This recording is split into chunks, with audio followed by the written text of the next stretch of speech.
First camera Nikon FM10 நான் college படிக்கும்போது வாங்கினது. ஆக்சுவலாக அப்போ வந்து FM2 வந்து கொஞ்சம் காஸ்ட்லியாக இருந்தனால நம்ம ஃபர்ஸ்ட் கேமரா FM10 வாங்குவோம் அப்படின்னு வாங்கினது.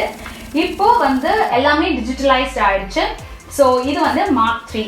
இதில் தான் நான் இன்னைக்கு வந்து ஃபோட்டோகிராஃப் எடுத்து உங்களுக்கு காமிக்க போகிறேன். ரெண்டுத்துக்கும் பெருசாக எந்த டிஃப்ரென்ஸும் இல்லை. இது கம்ப்ளீட்டாக மேனுவல், இது கம்ப்ளீட்டாக டிஜிட்டல், வேற ஒன்றும் இல்லை. இது ரெண்டுத்துலேயும் அப்பச்சர், ஷட்டர் ஸ்பீட், ISO எல்லாமே ஒன்று தான். ஸோ இப்போ எப்படி மேனுவலில் ஒரு ஃபோட்டோகிராஃப் எடுக்கிறது அப்படின்றத பற்றி பார்ப்போம். Welcome to timeline tutor. இன்னையோட vlog என்ன அப்படின்னா மேனுவலில் எப்படி ஃபோட்டோகிராஃப் பண்ணுறது அப்படின்றது தான். எல்லாருக்கிட்டையுமே ஒரு டிஜிட்டல் கேமரா இப்போ இருக்குது. என்னதான் ஃபோனில் நம்ம ஃபோட்டோகிராஃப் எடுத்தாலும் டிஜிட்டல் கேமராவில் எடுக்கிற மாதிரி ஃபோட்டோகிராஃப் வராது இல்லையா? ஸோ நிறைய பேர் டிஜிட்டல் கேமரா யூஸ் பண்ணுறீங்க. ஆனால் டிஜிட்டல் கேமரா வச்சுருந்தோம் ஃபோனில் ஃபோட்டோகிராஃப் எடுக்கிற மாதிரி நம்ம ஏன் வந்து ஆட்டோமேட்டிக் மோடில் எடுக்கணும்? நம்ம வந்து ஈஸியாக மேனுவல் மோடில் எடுக்க முடியும். மேனுவல் மோடில் எடுக்கிறது வந்து ரொம்ப டஃப்பான விஷயம்லாம் கிடையாது. Aperture, shutter speed and ISO இது 3 விஷயங்களை பற்றி பேசிக் நாலேஜ் இருந்தாலே போதும். ரொம்ப அழகாக மேனுவலில் ஃபோட்டோகிராஃப் பண்ணலாம். நான் இன்னைக்கு மேனுவலில் வந்து சொல்லித்தரது வந்து 5D வச்சு தான். எந்த டிஜிட்டல் கேமராவாக இருந்தாலும் அப்பச்சர், ISO, ஷட்டர் ஸ்பீடோட அந்த பிகினிங் அண்ட் எண்ட் நம்பர்ல தான் டிஃபரன்ஸ் இருக்கும்.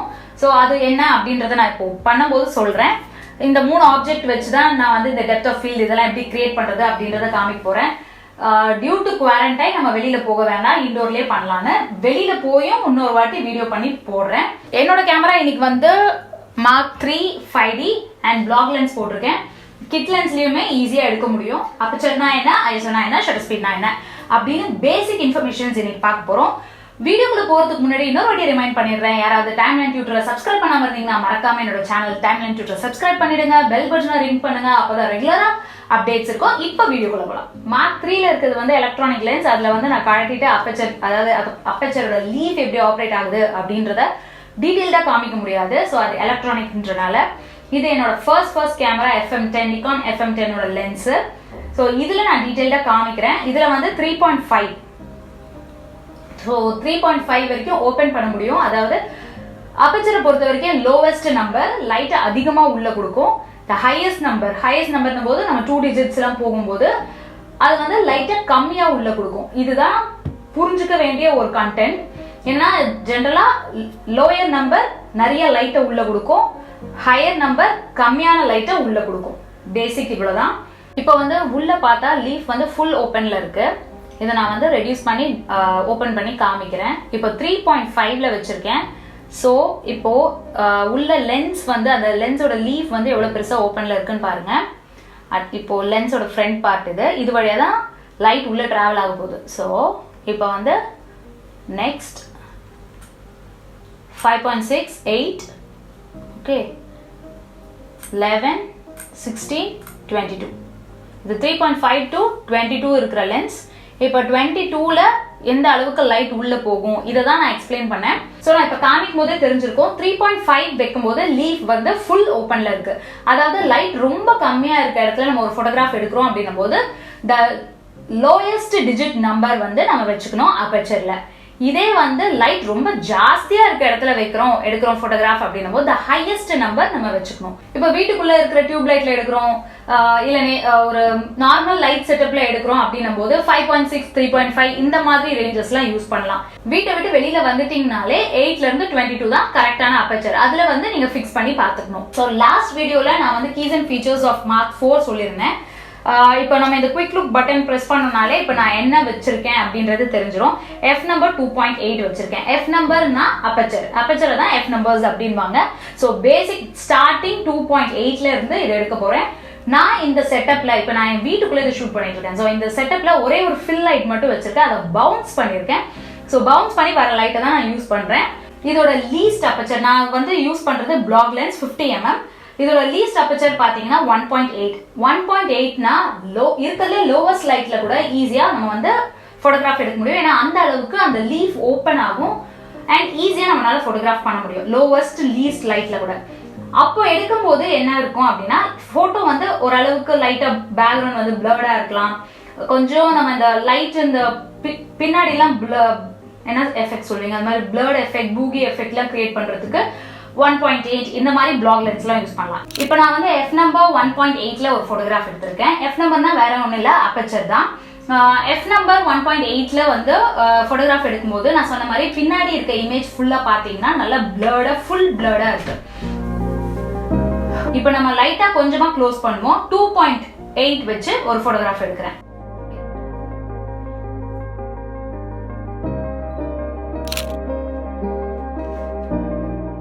F1.8ல எடுத்த ஃபோட்டோகிராஃப் கொஞ்சம் பிரைட் ஆகும்.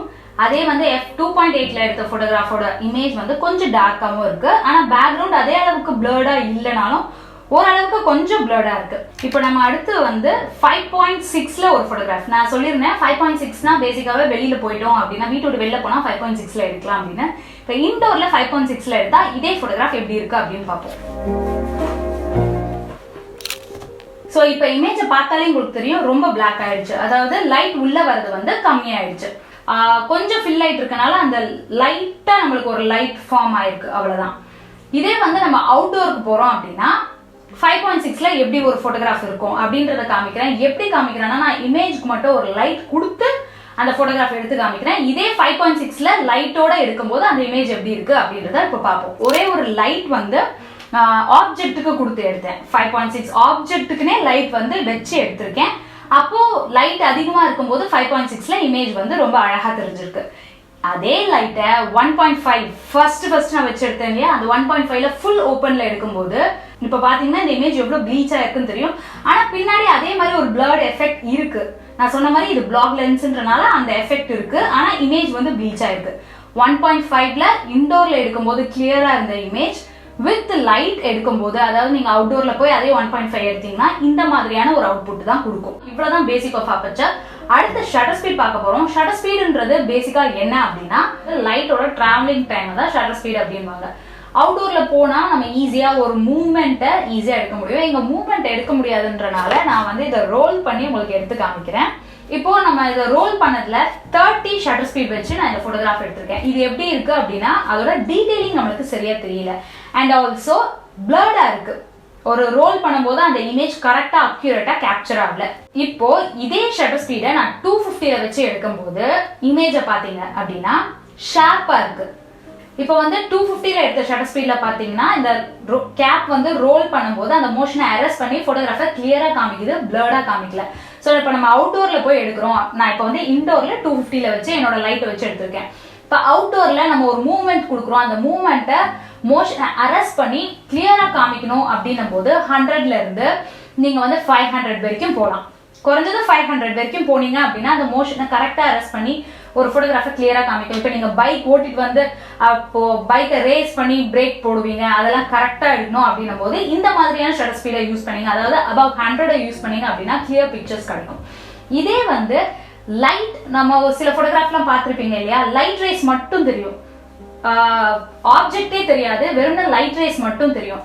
அந்த மாதிரி எடுக்கும்போது லீஸ்ட் ஷட்டர் ஸ்பீடை வச்சு நீங்க எடுக்கும்போது வெறும் லைட் மட்டும் டிராவல் ஆகிற மாதிரி தெரியும், அந்த ஆப்ஜெக்ட் எல்லாமே பிளர்டா தெரியும். இவ்வளவுதான் ஷட்டர் ஸ்பீடு. ஷட்டர் ஸ்பீட் வந்து கம்மியாக அதாவது 100க்கு கீழே போறீங்க அப்படின்னா ஷேக் ஆகாம எடுத்தாதான் போட்டோகிராஃப் கரெக்டா வரும். ஸோ ஷேக் ஆகாம எடுக்கிறதுக்கு ட்ரைபாட் ரொம்ப ரொம்ப அவசியம். 100க்கு மேல போகும்போது நம்ம கையோட பேலன்ஸே போதுமானதா இருக்கும். பட் நீங்க 100க்கு கீழே போறீங்க அப்படின்னா கண்டிப்பா ட்ரைபாட் இருந்தா மட்டும்தான் அந்த போட்டோகிராஃபை கிளியர் போட்டோகிராஃபா எடுக்க முடியும். அடுத்தது ஐஎஸ்ஓ. ஐஎஸ்ஓன்றது வந்து என்னன்னா லைட்டோட சென்சிட்டிவிட்டி, சென்சார் அப்படின்னு சொல்லுவாங்க. லைட்டோட சென்சிட்டிவிட்டியை இந்த சென்சார் கால்குலேட் பண்ணி உள்ள கொண்டு வரது தான் ஐஎஸ்ஓ. ஸோ ஐஎஸ்ஓ எப்படின்னா இப்போ நான் ஃபர்ஸ்ட் ஒரு பிக்சர் எடுத்து காமிக்கிறேன். இப்போ ஐஎஸ்ஓ வந்து இருக்கிறதுலே லோவஸ்ட் 100ல வச்சு எடுத்துருக்கேன். 100ல வச்சு எடுக்கும்போது என்னன்னா sensitivity of light to the sensor வந்து அப்படியே இருக்கும். இருக்கிற லைட்டை அப்படியே அப்சர்வ் பண்ணி நம்மளுக்கு ஒரு போட்டோகிராஃப் எடுத்து கொடுத்துருக்கு. இதுல வந்து கிரெயின்ஸ் வராது. இதே வந்து லைட் கம்மியா இருக்கு, இந்த போட்டோகிராஃப்ல லைட் கம்மியா தானே இருக்கு. ஸோ நான் வந்து அடுத்த பிக்சர் வந்து 500ல எடுத்திருக்கேன். ஐஎஸ்ஓ 500 ஃபிக்ஸ் பண்ணி எடுத்திருக்கேன். இதுல கிரெயின்ஸ் வரல. பட் நம்ம இன்க்ரீஸ் பண்ணும்போது ஜெனரலா என்ன ஆகும்னா light of sensitivity to the sensor வந்து இன்க்ரீஸ் ஆகுது. ஸோ லைட்டா கிரெயின்ஸ் வரும். ஆக்சுவலா இந்த பிக்சர் நம்ம கேனான்ல எடுத்துருக்கனால கிரெயின்ஸ் அவ்வளவா வரல. இதே பேசிக் டிஜிட்டல் கேமராஸ்ல நீங்க எடுத்து பாத்தீங்க அப்படின்னா நிச்சயமா உங்களுக்கு வந்து பேக்ரவுண்ட் வந்து கிரெயினியா இருக்கிற மாதிரி இருக்கும். என் இமேஜே கூட ஓரளவுக்கு கிரெயின்ஸ் இருக்கிற மாதிரி இருக்கும். இதுதான் ஐஎஸ்ஓட டிஃபரன்ஸ். லைட் நல்லா இருக்கும்போது 100 ஐஎஸ்ஓல போட்டோகிராஃப் எடுக்கலாம். இதே வந்து லைட் கம்மியா இருக்கு அப்படின்னா ஐஎஸ்ஓ ஓபன் பண்ணி போட்டோகிராஃப் எடுத்தீங்க அப்படின்னா கொஞ்சம் கிரெயின்ஸ் வரும். பட் போட்டோகிராஃப் வந்து கொஞ்சம் பிரைட்டா தெரியும். இவ்வளவுதான் பேசிக் டிஃபரன்ஸ். சப்போஸ் கிரெயின்ஸே இல்லாம போட்டோகிராஃப் எடுக்கணும் ஆனா லைட்டும் கம்மியா இருக்கு அப்படின்னா வேற வழியே இல்ல, ஆப்ஜெக்ட்டுக்கு லைட் பண்றது தான் ஒரே வழி. ஆப்ஜெக்ட்டுக்கு லைட் பண்ணிட்டீங்க அப்படின்னா 100 ISOலயே ஒரு நல்ல பிக்சர் ஈஸியா எடுக்க முடியும். சோ இதுதான் பேசிக் ஒரு அபர்ச்சர், ஷட்டர் ஸ்பீட், ISO. நான் ஒரு போட்டோகிராஃப் வந்து எல்லாத்தையும் கரெக்டா வச்சு ஒரு போட்டோகிராஃப் எடுத்து காமிக்கிறேன். சோ இப்போ நான் வந்து எல்லாமே ஃபிக்ஸ் பண்ணி ஒரு போட்டோகிராஃப் எடுத்திருக்கேன். இதோட ஷட்டர் ஸ்பீட் வந்து என்னவா இருக்கும், நான் ட்ரைபாட் இல்லாம எடுத்திருக்கேன். சோ ஷட்டர் ஸ்பீட் வந்து 100 and above 125 வச்சிருக்கேன். அபர்ச்சர் வந்து கொஞ்சம் லைட் கம்மியா இருக்கறனால 2.8 இன்டோர்ல எடுக்கறனால. At the same time ISO வந்து 1000 வச்சு எடுத்திருக்கேன். சோ இது எல்லாமே கரெக்டான ரேஞ்ச்ல வச்சு எடுக்கும்போது ஒரு போட்டோகிராஃப் கொஞ்சம் கிளீனா நீட்டா வந்திருக்கு. இவ்வளவுதான் basic of manual photograph. So அபர்ச்சர்னா என்ன, ISO என்ன, ஷட்டர் ஸ்பீட்னா என்னன்னு தனித்தனியா எடுக்கணும்னு ஆக்சுவலா பிளான் பண்ணேன்.